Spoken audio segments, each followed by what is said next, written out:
Olá, pessoal. Prazer estar aqui. Pedir licença para entrar na sua casa. Todas as quintas-feiras, às 20 horas. Estou aqui com você, meu convidado mais que especial. Sabemos que é a semana, dia 21 de abril, dia de Tiradentes. Mas quem foi Tiradentes? Mártir, herói, um personagem construído? Qual será a verdadeira face de Tiradentes? Ou qual face a gente vai tentar desdobrar nesse programa? E para falar disso e muito mais, está ele aqui que já teve programa na casa, é um especialista na área de história de Ribeirão Preto e, claro, vai ter que falar também sobre esse personagem que faz parte da história do Brasil. Professor Lages, prazer ter você conosco aqui no Ribeirão Movimento. Fábio Sardinha, meu querido, todo o prazer é meu, né? Tá de volta aqui no seu programa, né? Ribeirão em Movimento. E para falar de história, falar de Tiradentes, falar de Minas Gerais, nossa, cara, isso aí é o que é de melhor. E o senhor, inclusive, fala com muita propriedade, porque vem de Minas Gerais, o senhor nasceu lá no estado de Minas, não é? Pois é, meu caro, e meus ancestrais são bem daquela região ali próxima, ali onde nasceu Tiradentes, da própria cidade de Tiradentes, São João del Rei, por ali, né? A gente já vasculhou bastante aquele cantinho ali, viu, Sardinha? Então, e é sobre isso que a gente hoje vai falar no programa, né? Muita gente no feriado se esquece, né? Por que será que é feriado? Quem foi esse personagem? E sobre Tiradentes tem toda uma construção histórica, né, professor? E o senhor traz um livro aqui hoje também, que eu acho que é um livro muito importante, que fala um pouco, né, desse personagem Tiradentes. O que é esse livro aqui? Autos da Devassa da Inconfidência Mineira. Mineira. Vamos mostrar aqui então para os nossos telespectadores, né? Autos da Devassa da Inconfidência Mineira. Sardinha, isso aqui é uma coleção, na verdade, é uma obra que traz todo o inquérito que se desenvolveu, que foi feito na época, todos os interrogatórios, toda a documentação, não só sobre o Tiradentes, mas de todos os envolvidos naquela conspiração, né? Todos os outros inconfidentes, né? Da chamada Inconfidência Mineira.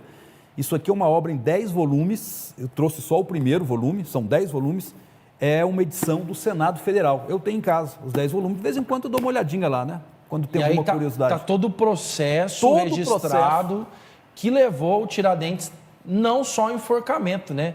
Mas o desmembramento até de parte do seu corpo. Foi bem assim a história. Sim, ele foi condenado a ser enforcado e esquartejado, né?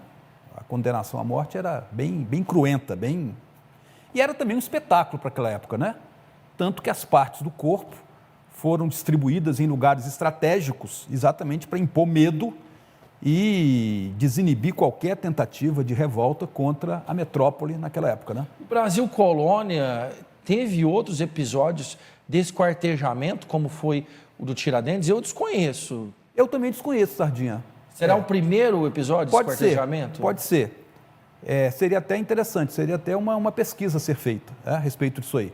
Agora, condenações à morte, você teve as Pampas durante todo o período colonial, né? Nós temos uma imagem, até que o senhor enviou para a gente, que nós podemos visualizar ali, né, do famoso do Pedro Américo, do esquartejamento. Exato, é o Tiradentes esquartejado. Esquartejado. Vamos analisar a imagem, para quem não teve acesso ainda.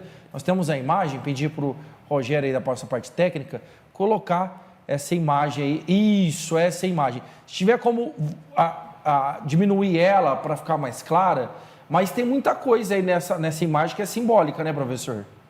O crucifixo, né? Tem toda uma assistência ali espiritual antes da morte ao condenado, né? Você tem ali o corpo já, né, todo decepado ali, né? Sangue escorrendo ali pelo cadafalso, né?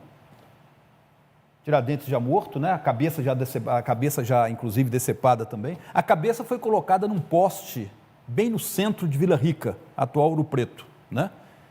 E as partes do corpo foram espalhadas aí, principalmente pelo Caminho Novo chamado, né, que ligava Rio de Janeiro a Minas, em lugares estratégicos para impor bastante medo, né? Para quem se revoltasse contra agora, a coroa. Só um detalhe interessante, eu publiquei na minha página do Facebook, há uns anos atrás, essa imagem.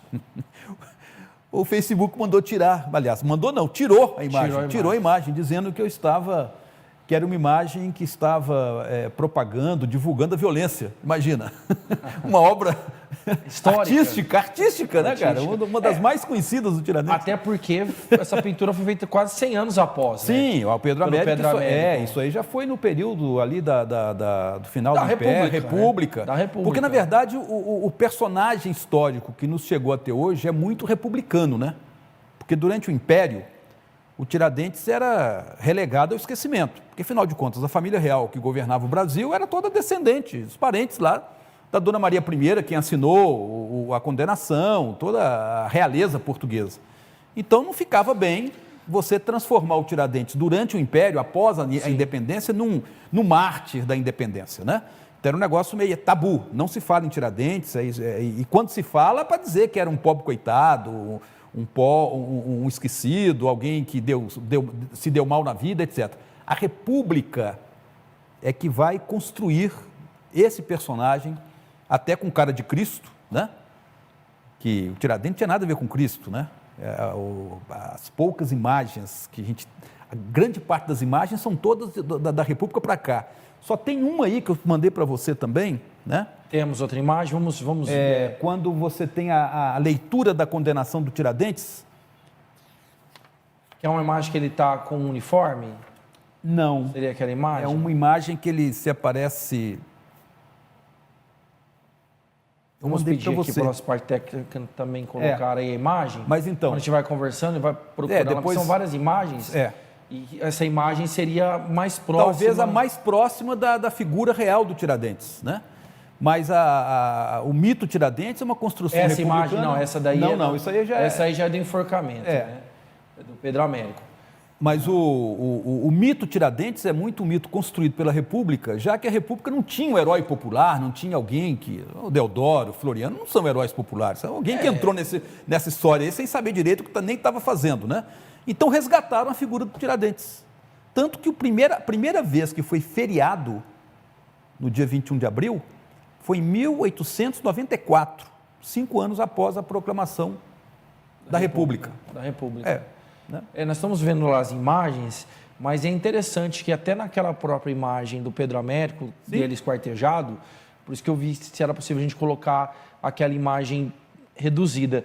Ela faz também os contornos, é o mapa do Brasil, daquela imagem de esquartejamento. Ah, sim, tem esse detalhe. Você faz o contorno ali. Verdade. E mais uma, né, a ideia de trazer uma figura que representa esse novo país, né? Um mártir brasileiro, um mártir nacional. Que foi figura morto nacional. em nome desse ideal. Que de fato não aconteceu. Ideal de nação, né? Isso ali. Ali, se vocês pegarem a parte da perna dele, ali, do fêmur, né? O contorno ali parece ser ali. Exatamente. Você observar, é o mapa do Brasil ali. É o mapa do Brasil, né? Que inspirou, né? Inspirou. O Pedro Américo. E obviamente, ali, as vestes brancas, né? O sangue vermelho representando como se fosse um Jesus, né? Sociedade católica, cristã. Então, os elementos ali para trazer essa coesão, né? Para a defesa da República naquele primeiro momento, até porque naquele primeiro momento a República foi um golpe, né? Foi um golpe militar, né, professor? Sem dúvida. A forma ali, como se fez a mudança do regime ali, né? A deposição do imperador, a expulsão dele do país, né? E um golpe militar, inclusive, né? Com apoio, evidentemente, das elites econômicas, dos cafeicultores paulistas, né? Fluminenses, enfim, né? Mas foi uma mudança meio trágica ali do regime. E professor, nesse período aqui, pelo eu estou lendo um livro muito interessante, até mandei para o senhor, que é uma biografia do Tiradentes, nós temos a figura de 24 personagens que foram aqui, né, representados no Altos da Devassa, que foram condenados. E esses 24 personagens são todos da elite daquela época, são produtores, teve padre envolvido, inclusive proprietários escravizados. Inclusive o próprio, né, Tiradentes tinha 5 escravizados, o pai dele tinha 36 ou 37 escravizados, e era uma leitura de uma república sem abrir mão dos privilégios, seria isso, mais ou menos? Sim, eu acho que isso aí, a historiografia já chegou num ponto ali de concordância geral, né?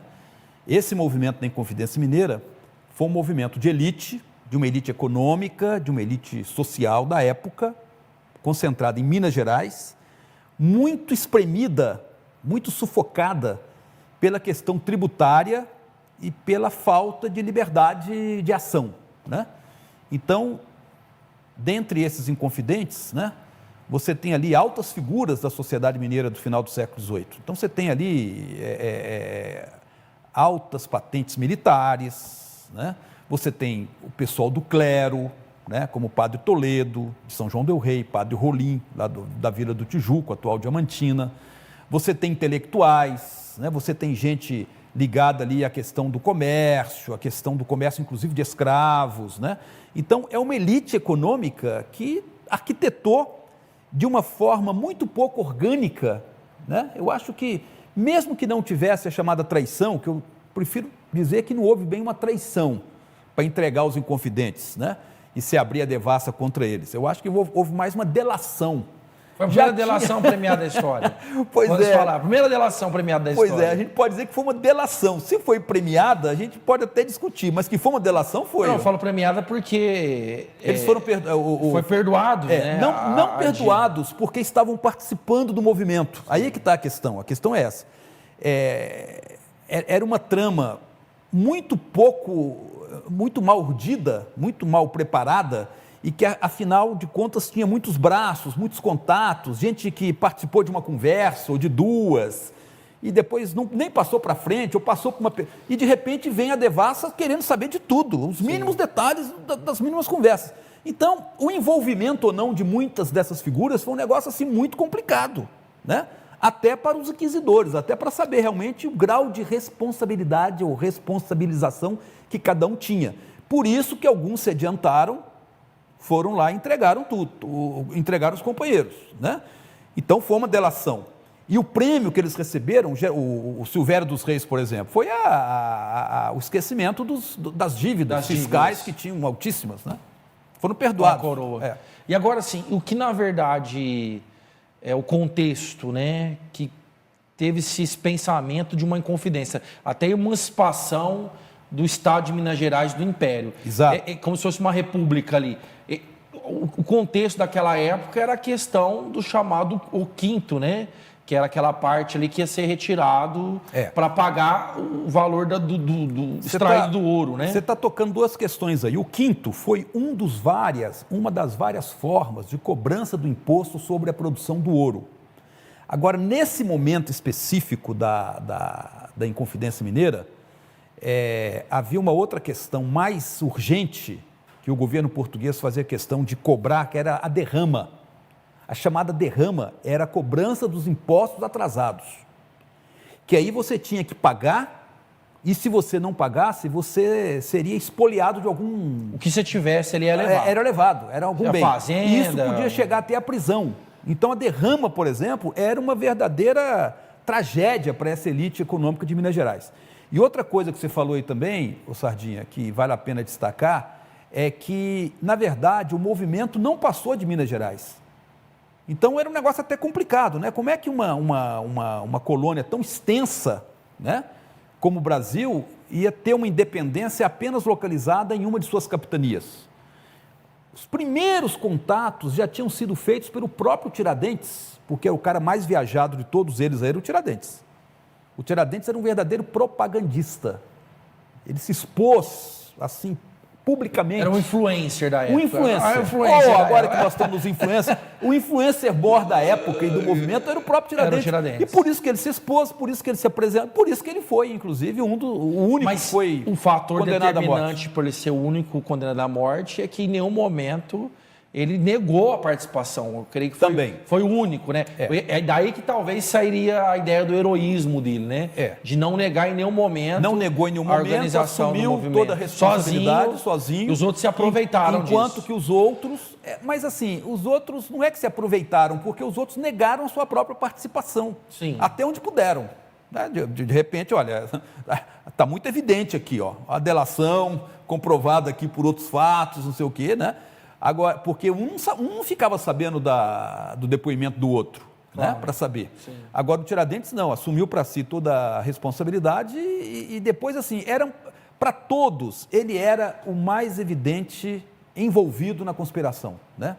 Pelos contatos que tinha, não só em Minas, como eu disse, no Rio de Janeiro, tanto que quando ele foi preso, foi o único que não foi preso em Minas, ele já estava no Rio, e confabulando, articulando apoio ao movimento lá da conspiração. Da conspiração. Nós temos algumas imagens que mostram Vila Rica, né? Atual Ouro Preto, dessa época. Até em imagens, né, artificiais, a gente conseguiu fazer através de ferramentas que mostra toda a pujança. Aí, ó, essa imagem, nós temos inteligência artificial, segundo a descrição dos livros. Então, você vê, ó, todo o calçamento, né, ali, né, a elite da época comandava muito próximo do que era a elite de Paris, né, aquelas perucas brancas, as mulheres, né, andavam... Liteiras, né? Liteiras, as cadeirinhas levadas pelos escravizados. Com essas roupas, né, um local que era quente, úmido, mas muito influenciado pela moda da época, que era Paris, né? Ali, né, sociedade colonial século XVIII, essa era uma cidade, né, que inclusive, segundo relatos oficiais, era a maior cidade, maior, assim, de habitantes, maior que a capital, que era Salvador, né? Salvador, depois já era o Rio de Janeiro, né? Depois de se eu não me engano, 1763. em torno de 80 mil moradores, 90 mil, se eu não me engano, né? Tem mais imagens que mostram? Acho que tem 3 imagens. Tem as imagens atuais também. Tem as atuais, né? É legal a gente colocar. Essa imagem é interessante, professor. Sim, essa são ruínas da Fazenda do Pombal, onde nasceu Tiradentes e seus irmãos. Se localiza hoje no atual município de Ritápolis, em Minas Gerais. Fica ali próximo de Tiradentes, de São João do Rio. Muita gente acha que Tiradentes tem esse nome porque Tiradentes nasceu lá. Não nasceu lá. É apenas uma homenagem que foi dada na República também.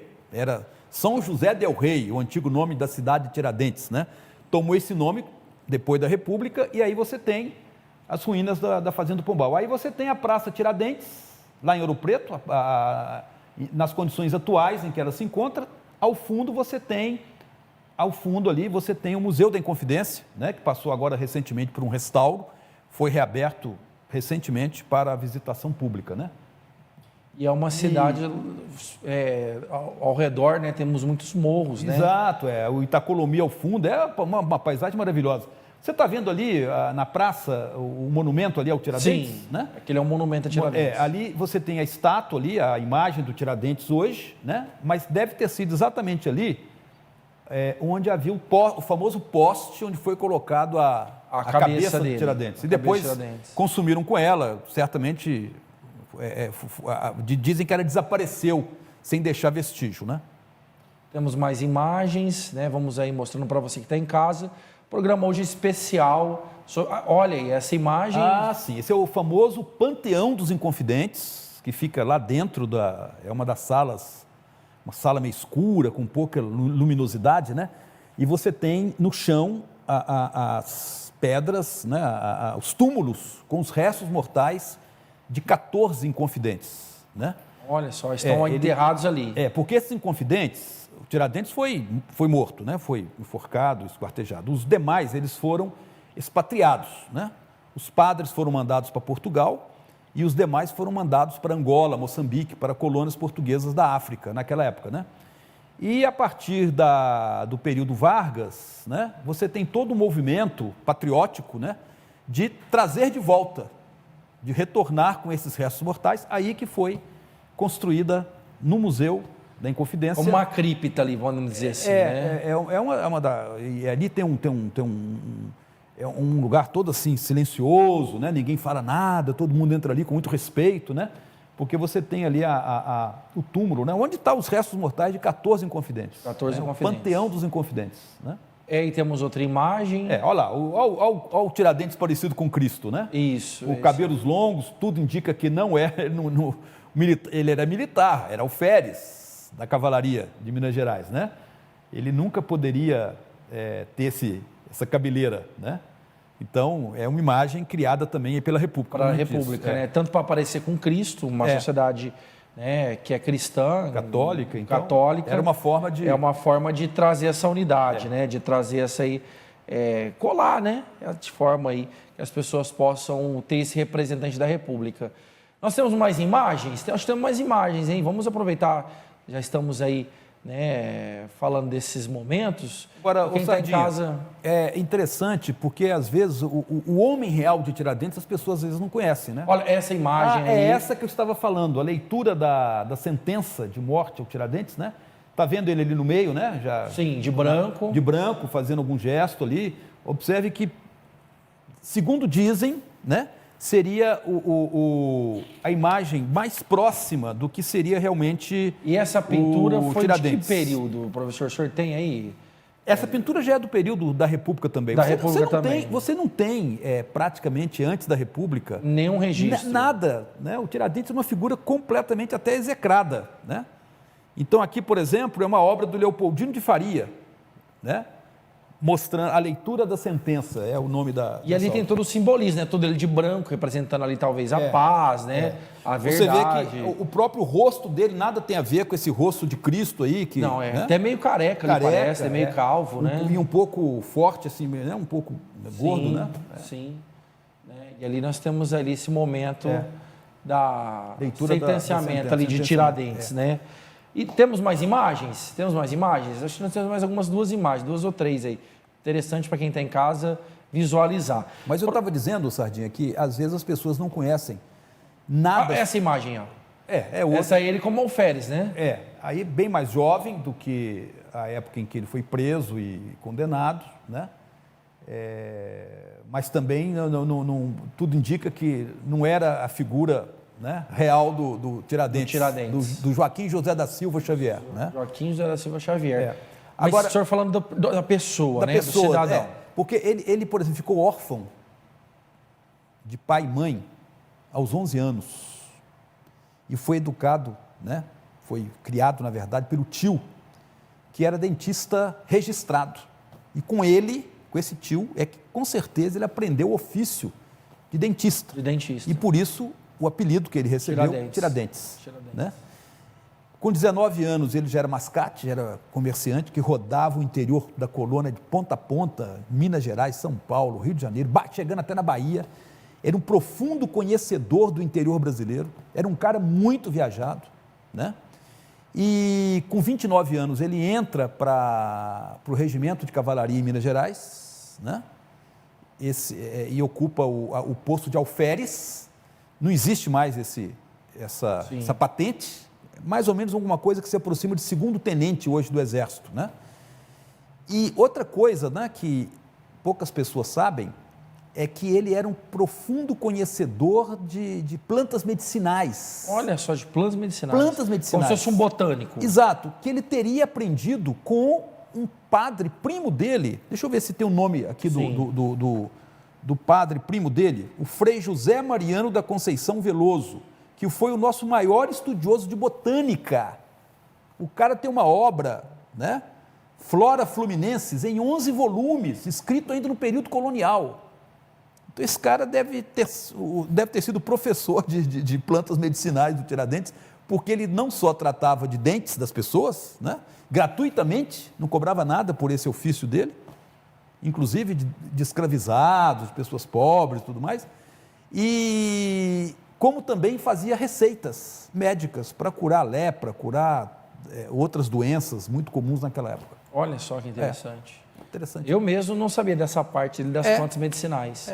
Que se você for pensar, né, o Brasil colônia tem muito a ver também com os povos originários, né? Essa questão das plantas medicinais. Sim, hoje, por exemplo, a gente aprendeu muito com os povos indígenas, né? Essa questão da medicina natural aí, inclusive. Agora sim, professor, teve outros personagens que poderiam retratar tão bem a República como o Tiradentes, né? Nós temos, por exemplo, a figura do José Bonifácio, Benjamin Constant, né? Por que a figura do Tiradentes? Por exemplo, nós temos aí o José Bonifácio, que foi um grande intelectual, né? Muito próximo ali do ideal da República. Mas o Benjamin Constant. Veja. Deodoro da Fonseca. Mas aí que está. O Tiradentes era. Ou foi. É por causa do mártir, né? Não, o Tiradentes caiu como uma luva naquele momento, nos primeiros anos da República. A República não tinha uma liderança popular.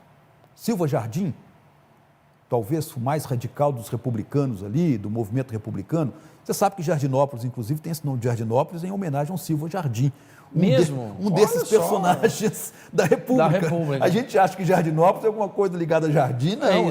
É homenagem ao Silva Jardim. Ao Silva Jardim. É, cidade nossa vizinha aqui, né? Talvez, eu acho que talvez quem se aproximaria mais de um ideal republicano ali, libertário, talvez um pouco, seria o Silva Jardim. Porque o Zé Bonifácio, primeiro, está muito distante. O Zé Bonifácio foi da época da independência. Sim, da independência, né? Quase exato. um século antes. E ele era monarquista, né?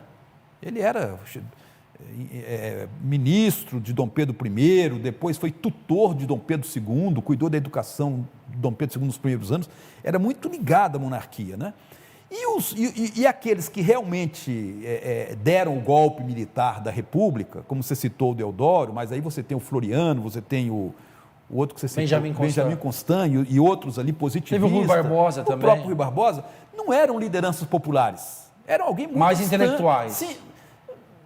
O Deodoro não. Deodoro não. Talvez o Rui Barbosa, o Benjamin Constant. Mas assim, eram intelectuais distantes da população, distantes do povão, tanto militares quanto civis. Né? Sim. Então precisava construir alguém, e para ser mito tem que ser alguém que não esteja presente também, né?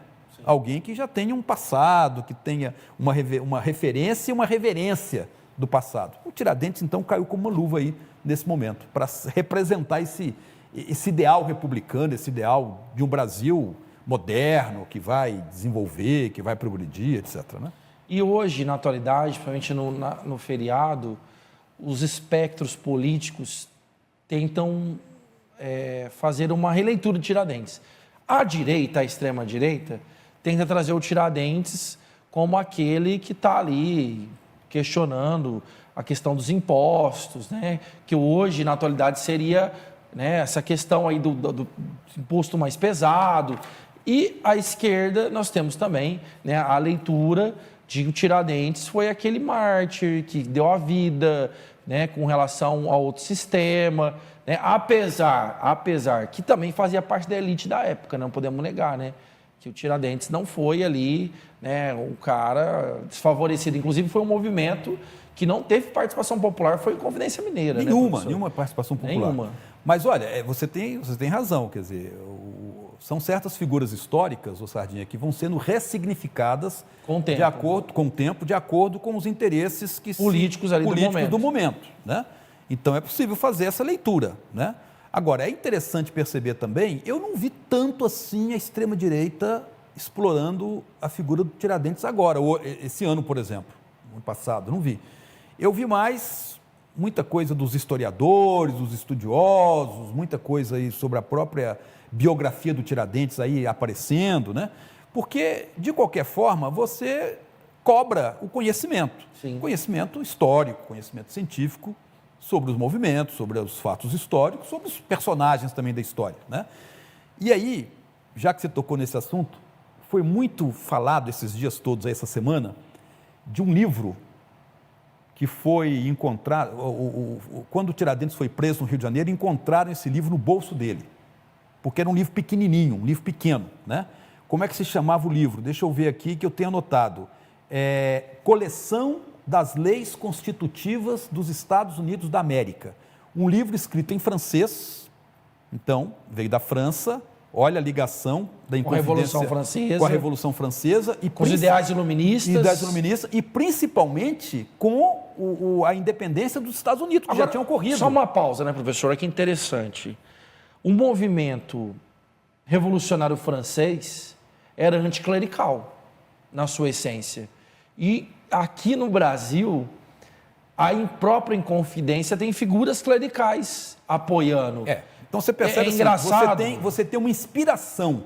Não quer dizer que seja uma cópia perfeita. Sim. Né? Você tem vários membros do clero aqui envolvidos na Inconfidência. Como eu falei, o padre Toledo, São João do Rei, padre Rolim. Foram, inclusive, condenados. Padre Vieira, condenados, tiveram que largar tudo aqui, voltar para Portugal. Depois, alguns voltaram para cá, tiveram até assim como também personagens da maçonaria, né, que teve bastante envolvida nesse movimento. Né? Mas aí é que está a questão. Não tem ainda um estudo muito aprofundado e definitivo a respeito da participação da maçonaria. Os ideais maçônicos, sim, que se confundem muito com os próprios ideais iluministas naquele período. Sim. Né?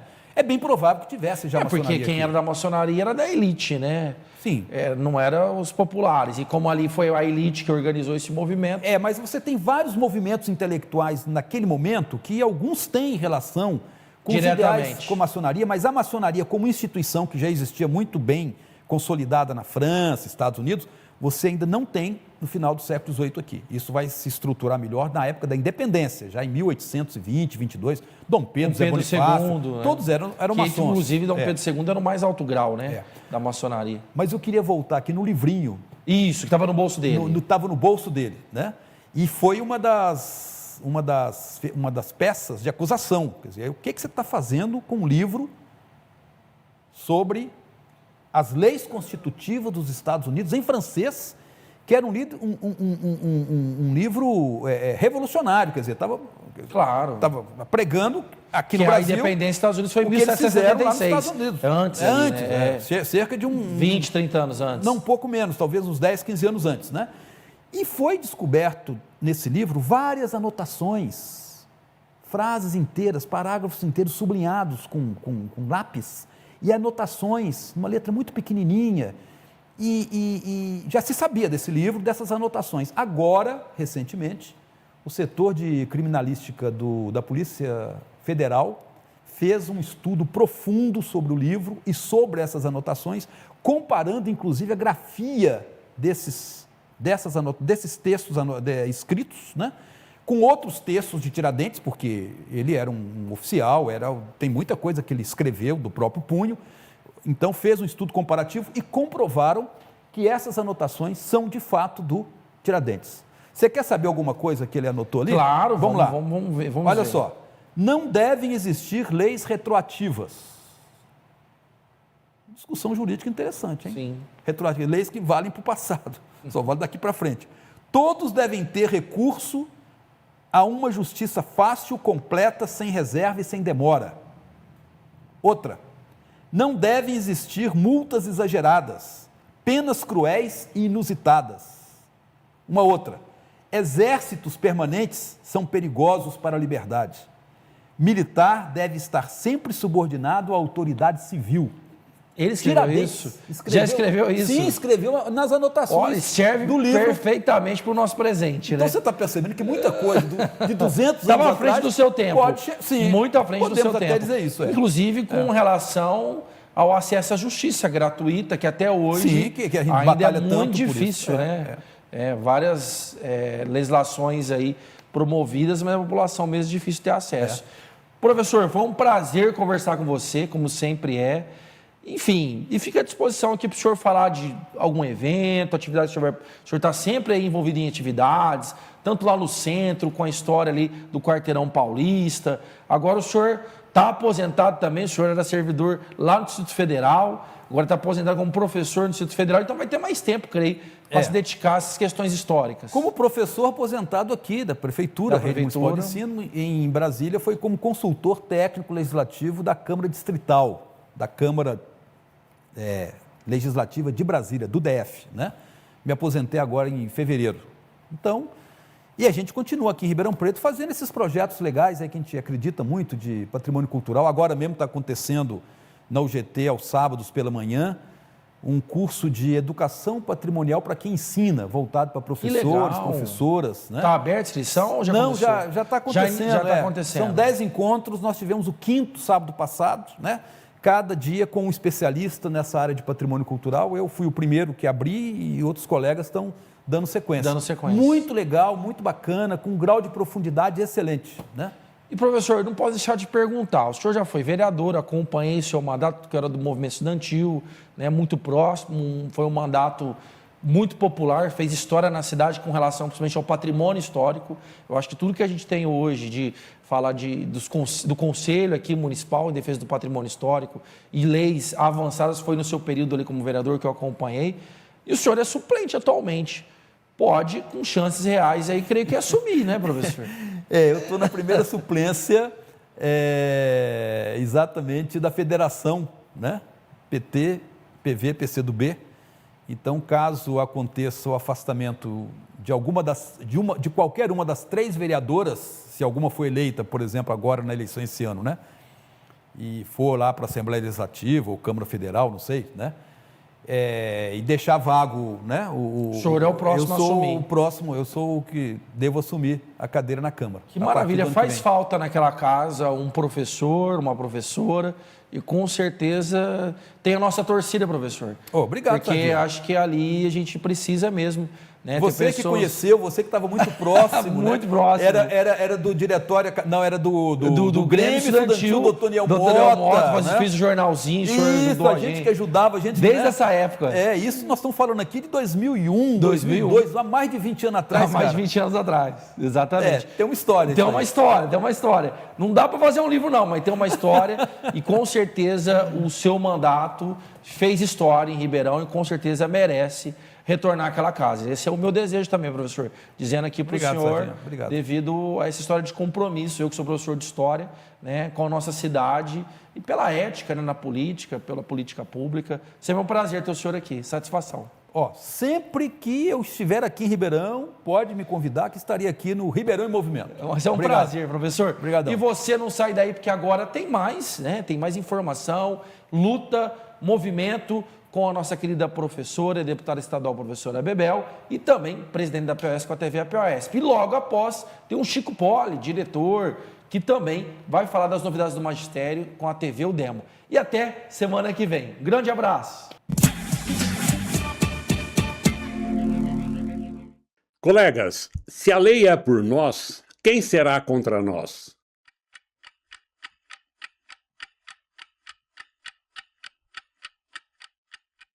Vejam essas manifestações.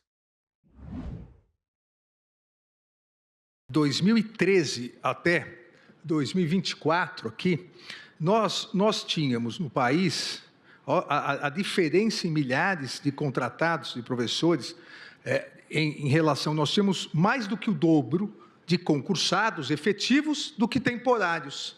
Ao longo do tempo, para se esquivar de uma série de responsabilidades, os entes federativos foram diminuindo isso. Em 2024, o mesmo número. Primeiro que caiu a contratação, e depois que, percentualmente, o número de efetivos diminuiu muito.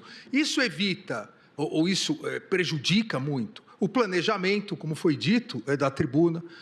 Isso acaba acarretando um ônus excessivo ao temporário, uma insegurança do próprio temporário, e os estados e municípios, eles não abrem o concurso. É a primeira grande questão que eu disse do artigo 37, inciso 9º. Mas não é excepcional se nós sabemos que todo ano aquele estado, aquele município precisa do número X de professores. Por que não se abre o concurso? É falta de gestão e acabamos, na sociedade, aceitando essa fraude ao artigo 37, inciso 9º. Aqui é um outro, o percentual de docentes por forma de contratação em 2025. Na rede pública em geral, mas principalmente, vejam, nos estados, nós chegamos a meio. 48,6% dos professores contratados pelos estados são temporários, meio a meio. Ora, se isso não é falta de gestão, ou isso não é uma burla ao artigo 37, eu não sei o que é, porque o gestor sabe, eu preciso de tantos professores, e meio a meio. No caso federal, e isso se demonstra ao longo dos anos, a contratação temporária é muito menor, 13%. Os municípios, quase 60% a 40%. Mas a educação, com o percentual previsto constitucionalmente, falta gestão. Inúmeras prefeituras, nos mais de 5.000 municípios que temos, ao invés de estabelecer um plano de gestão, de boa remuneração e de avanço, acabam gastando por gastar para simplesmente, presidente, não serem condenadas pelo Tribunal de Contas, comprando kits que não servem para nada. Esse é o paradoxo da falta de gestão. Ou seja, nós vamos afirmar, tal como lançado pelo eminente relator, professor Alexandre de Moraes, no sentido de que, por todas as razões expendidas e que consta do meu voto, o valor do piso salarial nacional previsto na Lei 11.738 de 2008 deve se aplicar aos professores temporários, independentemente da natureza jurídica do vínculo firmado. E eu, ministro Alexandre, fiz essa alusão, inclusive prevendo essa hipótese de não só do 37º, como Vossa Excelência alude, mas também a hipótese de professores seletistas, enfim, que pode existir. Portanto, nós afirmamos que, não só em relação aos contratos por tempo determinado, mas em relação a qualquer tipo de vínculo, qualquer, porque pode haver, e às vezes há, outros arranjos à margem da lei, como, por exemplo, pagamento com RPA, com recibo de autônomo. Pode haver professores seletistas, então, de modo cabal e definitivo. Aproveitando a tese do eminente relator, nós afirmamos o valor do piso salarial nacional como devido a todos os profissionais do Magistério Público da Educação Básica, independentemente da natureza jurídica do vínculo firmado com a administração pública. E o segundo item da tese é que o número de professores efetivos cedidos exatamente para que tenha esse limite, propus 5%, para que exatamente não haja essa proliferação indevida de temporários em face da injustificada cessão em massa dos professores efetivos, que, obviamente, têm que estar vinculados à sua função precípua, qual seja a educação pública. É como voto. Quando o Estado de São Paulo também mantém quase 60% do seu quadro docente contratado temporário, e no ano passado houve notícia de um concurso público, fala da renovação do plano de carreira, mas o concurso público, 40 mil vagas para novos contratos temporários. Quando o Plano Nacional de Educação, na estratégia 18.1, pede que, no máximo, o quadro de professores não efetivos seja 10%. Nós estamos aí com a maioria do quadro docente, em 163 mil professores, só 70 mil são efetivos. Daí se explica por que é tão difícil, por exemplo, contratar professor com doutorado e mestrado. Porque não tem vínculo. O vínculo precário não enraiza os melhores. O absenteísmo, que é um dos pontos que a própria fiscalização aponta, os professores que não se enraizam na mesma escola, e por isso é difícil procurar a qualidade da educação. Se a maioria do quadro docente não é efetivo, eu não consigo ter política de carreira a sério. Então, não é um problema lá do passado, é um problema que ainda está se repetindo, porque há bem pouco tempo atrás, no ano passado ainda, por isso que eu falei de uma análise historicizada para a gente interpretar o problema. Aqui já há um indicador de que a maioria é contratada temporário. Mas, no ano seguinte, quando fez concurso para novos contratos temporários, 40 mil contratações temporárias. Então, é difícil enraizar e fazer esse servidor ser aderente a um processo pedagógico comprometido se você não tem um quadro de pessoal permanente. E me permitam, Vossas Excelências, ninguém aqui está pedindo, porque tem muita consciência do esforço dessa Corte, que tem, sim, se preocupado cada vez mais com a qualidade da educação. Vossa Excelência, conselheiro Beraldo, pauta a efetividade como uma agenda estrutural do nosso trabalho. E vejam, ninguém aqui está pedindo que o Estado de São Paulo almeje se comportar, do ponto de vista da política pública de educação, como a Finlândia. A gente só quer que oriente, por exemplo, como o Ceará ou Goiás. São estados cujo ensino médio evoluiu bastante nos últimos anos e consegue projetar uma aplicação do dinheiro público qualitativamente orientada para resultados. Não é possível que o Estado de São Paulo, sabendo como sabe da relevância do material impresso, sabendo da relevância de manter um quadro de pessoal enraizado, que eu possa capacitar, porque se eu tenho um professor que não é permanente, o próprio gasto de capacitação, de formação continuada, se perde. É estéril, vira um desperdício de recurso público. Esse professor ele não permanece na rede, fica trocando de escola em escola, e não cria vínculo. Ministério Público de São Paulo, trecho da ação, processo registrado sob o número 1013052 13.2025.8.26.0053, que tramita na 15ª Vara da Fazenda Pública.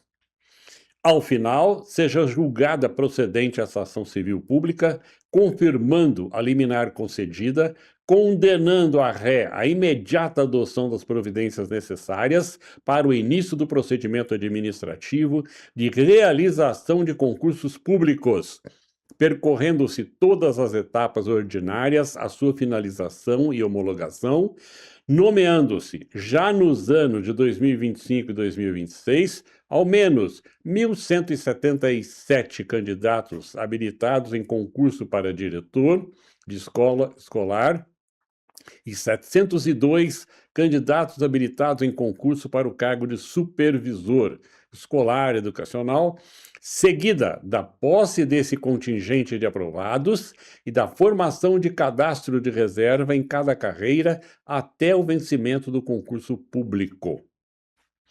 Portanto, colegas, se a lei é por nós, se o Supremo Tribunal Federal é por nós, se o Tribunal de Contas do Estado é por nós, se o Ministério Público Estadual é por nós, todos contra a precarização do magistério, então, quem será contra nós? Resposta: o secretário Feder e o governador Tarcísio. Vejam esta notícia publicada na Folha de São Paulo. Uma promotora de justiça, 2 dias depois de tomar posse no GEDUC, Grupo Especial de Atuação de Educação do Ministério Público do Estado de São Paulo, teve sua posse anulada pelo Procurador-Geral de Justiça, nomeado pelo governador do Estado, pelo fato de a promotora ser crítica da política de educação do governador, em especial a escola cívico-militar.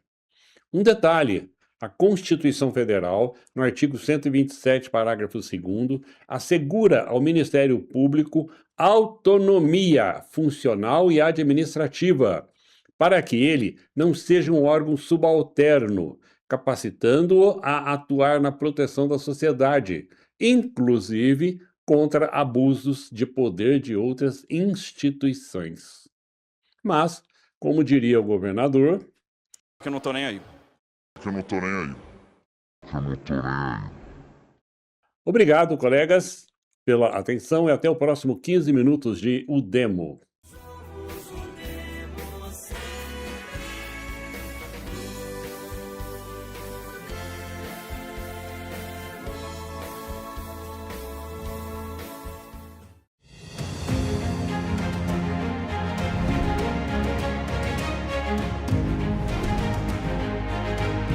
No programa desta semana você vai ver como foi a Assembleia dos Professores.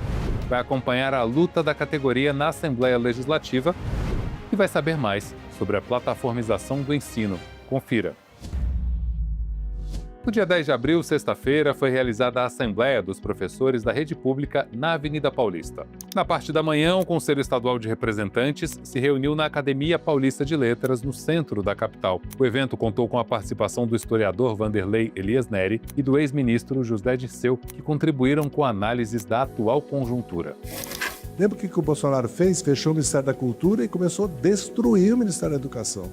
Porque é na cultura, na educação, no pluralismo, como você bem lembrou, a educação republicana, pluralista, pública, é que nós, aonde pisamos, vamos formando uma cultura cidadã, democrática. Formamos brasileiros e brasileiras para a vida democrática.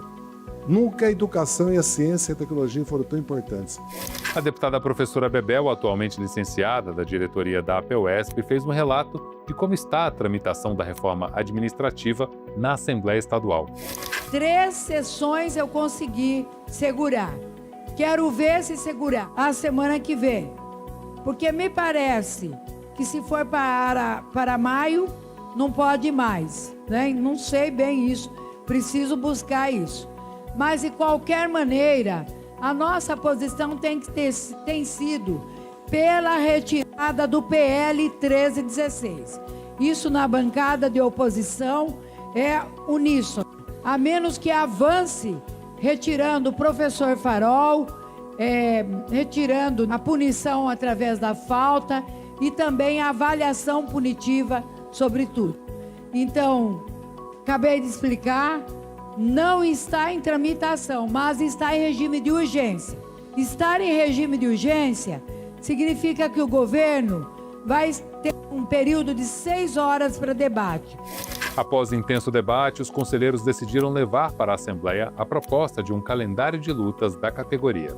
Eu acho que o calendário que foi aprovado no dia 6 se mostrou um calendário muito acertado. A adesão da categoria, a resposta foi contundente. Nós tivemos índices aí que apontam para cerca de 40% de paralisação. E acho que a categoria está disposta a fazer essa luta, mas obviamente que é uma luta que tem que ser feita com inteligência. Por isso o Conselho Estadual de Representantes votou a continuidade da luta através de um calendário de mobilização com a próxima Assembleia no dia 28, porque nós temos a perspectiva, infelizmente, de votação do PL 1316, que é mais um ataque do governo Tarcísio, que é o que a gente está chamando de reforma administrativa da educação. Então o calendário aprovado aqui no CR, ele está em consonância com essa luta estratégica que nós temos que enfrentar.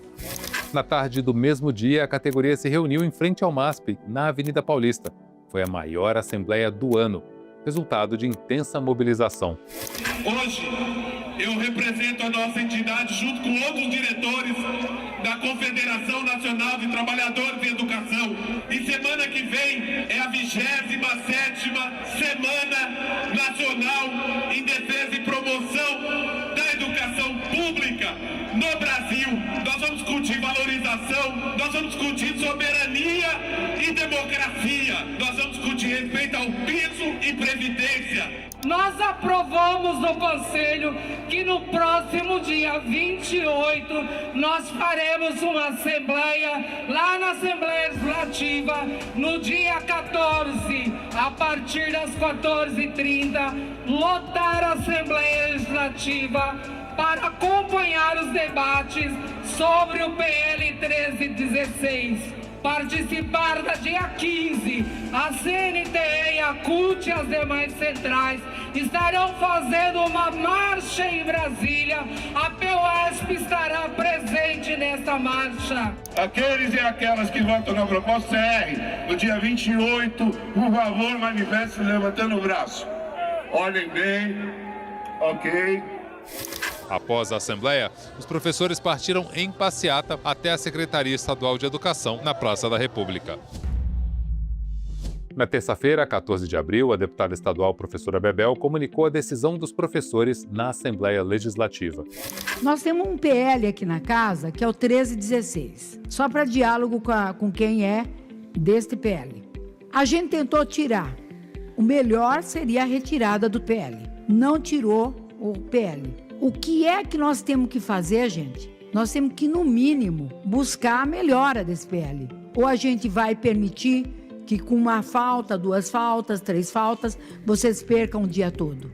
A gente tem que evitar que isso aconteça. Ou que a avaliação seja punitiva e ela não assuma um caráter diagnóstico e, ao mesmo tempo, de forma que ela seja formativa também.